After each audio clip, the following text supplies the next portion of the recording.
बाबा US से शुभ नवरात्रि। कहते हैं कर्म अच्छे कभी बेकार नहीं जाते। चलो जाने वर्मा जी की कहानी से। वर्मा जी की 13वीं का काम चल रहा था। उनके 3 पुत्र और 2 पुत्रियां वहां बैठी हुई थी। वर्मा जी ने कुछ ज़्यादा कुछ छोड़ा था जो लगभग 50 लाख का था। उसी पे अभी मैटर डिस्कस हो रहा था। तभी एक विदेशी गाड़ी रुकी। एक काले कोट वाले भाई साहब निकले और उन्होंने कहा, वर्मा जी का घर यही है क्या? सब लोग आगे आश्चर्य में देखने लगे। पुत्र और पुत्रियां वो आ गया। उन्होंने कहा, हाँ वर्मा जी यही हैं। तब काले कोट वाले ने कहा, है उन्होंने पैसे लिए थे मेरे से, वो देने हैं, तो मैं वही उसी के लिए यहाँ आया हूँ। अब सारे पुत्र पुत्री बोले, हमें कुछ नहीं पता है, ये तुम क्या बात कर रहे हो, पिताजी ने कभी ऐसा कुछ नहीं कहा।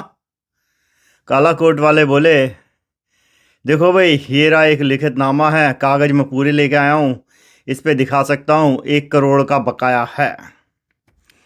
पुत्रियों ने जो अब तक घर में हिस्से की दावेदारी करी बोले, हमें कुछ नहीं लेना, तुम तो जानते हो लड़कियों का क्या लेना होता है, शादी हो गई, हम तो पराए घर की हो गई। भाई होता ही ऐसी है, पुरानी सोच वाली थी। खैर, अब 3 पुत्र थे। बड़े पुत्र जो थे वो सरकारी अफसर थे।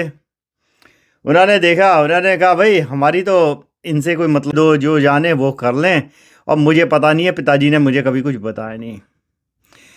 जो मजले वाले भैया थे, उनकी शहर में मेडिकल स्टोर था, अच्छा खासा चलता था, लेकिन वो इतना भी, उन्हें लगा ये फालतू का झमेला आ गया है पिताजी का कर्जे का, और घर में कुछ मिलना नहीं है। उन्होंने कहा, भाई मेरा भी इसमें कुछ लेना दे।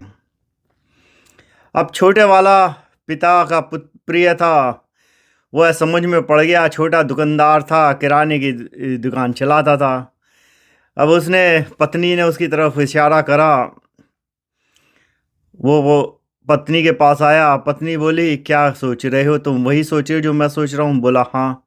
बोली, दिक्कत हो जाएगी। बोला, क्या हो गया? पिताजी ने जो दिया है ऊपर वाले के हाथ में। खैर, उसने, जो छोटा दुकानदार था, उनने कहा, भाई मैं ज़िंदगी भर किस्तें देता रहूँगा, जितना होगा दे पाऊँगा, मतलब ये है। तब वकील हंसा, जो काले कोट वाला था। बोला, मैं मजाक कर रहा था, हम दोनों दोस्त थे। उन्होंने यहाँ पर काशी में ज़मीन ली थी जो आज करोड़ों में है, और उसके 50 करोड़ मुझे तुम्हें कैश देने होंगे, क्योंकि वर्मा मेरा ये था कि जब मैं हम में से कोई मर जाए और जो मेरा पुत्र या पुत्री योग्य हो उसे 50 करोड़ मिल जाएं। तो कहने का मॉरल यहाँ पे ये है, हम कई बार कर्मों से चूक जाते हैं।